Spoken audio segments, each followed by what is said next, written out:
Bismillahirrahmanirrahim. Assalamualaikum warahmatullahi wabarakatuh. Jumpa kembali dengan Ridwan Boy Channel. Beberapa hari yang lalu Jakarta sering diguyur hujan ya, jadi perlu kita waspadai untuk hewan-hewan kesayangan kita, terutama ikan koi yang kita rawat ya, karena di musim penghujan itu kecenderungannya ikan itu akan lebih mudah drop kesehatannya ya, kalau lebih mudah sakit. Untuk mengatasi itu biasanya ada cara yang simple sekali untuk menjaga kondisi ikan kita agar tetap fit, yaitu dengan cara pemberian garam ikan. Fungsi pemberian garam ikan pada ikan kesayangan kita, ikan peliharaan kita ini, yaitu yang pertama adalah mencegah ataupun mengatasi atau membasmi penyakit-penyakit yang berasal atau disebabkan oleh bakteri, jamur maupun parasit. Contoh-contohnya penyakit yang biasanya timbul itu adalah bercak putih pada mulut ataupun bercak putih pada tubuh ikan koi, seperti kapas gitu yang ada di badan koi. Kemudian juga jamur pada koi, yaitu seperti ada tumbuhnya lumut di badan koi.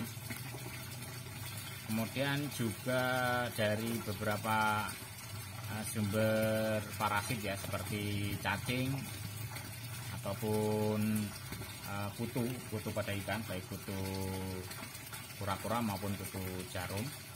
Nah, itu bisa dibasmi dengan menggunakan garam ini. Jadi pemberian dengan dosis tertentu bisa melepaskan sumber-sumber penyakit tersebut dari badan ikan koi.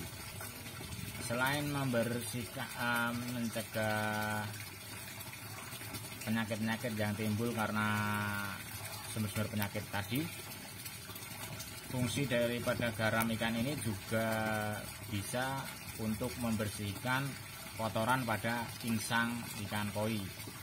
Ini biasanya disebabkan karena kolam yang terlalu kotor karena fungsi filter kita yang kurang maksimal, ataupun setelah kita membersihkan filter.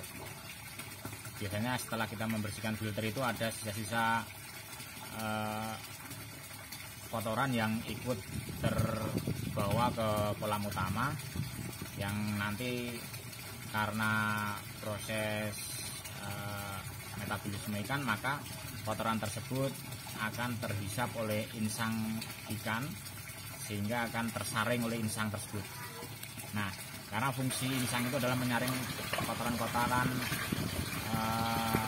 yang ada di air, maka kotoran-kotoran ini nanti akan bisa dibersihkan dengan menggunakan garam ikan ini. Kemudian fungsi garam yang ketiga yaitu adalah mencegah ikan itu stres ya. Karena suatu hal ikan itu bisa menjadi stres ya. Biasanya selain kondisi air yang tidak nyaman, bisa juga karena pada saat proses sortir ataupun pada saat pemindahan. Jadi pindah dari kolam satu ke kolam yang lainnya, ataupun dari tempat penjual kita pindah ke tempat pembeli. Jadi nanti ada proses perpindahan. Nah, ini biasanya menyebabkan ikan itu mudah stres. Nah, dengan pemberian garam pada ikan itu bisa membuatkan ikan itu tidak mudah stres. Fungsi garam ikan yang lain yaitu adalah dapat menormalkan pH kolam ikan ya, karena terlalu seringnya terkena air hujan, maka bisa jadi pH daripada kolam ikan itu akan naik karena sifat air hujan itu lebih ke arah asam ya. Jadi otomatis kalau terlalu sering kena air hujan maka pH di kolam itu akan naik. Jadi perlu kita berikan garam ikan ini untuk menetralkan pH di kolam ikan kita ini. Sebenarnya fungsi garam yang lainnya itu masih banyak sekali ya. Bisa juga untuk melepaskan lintah apabila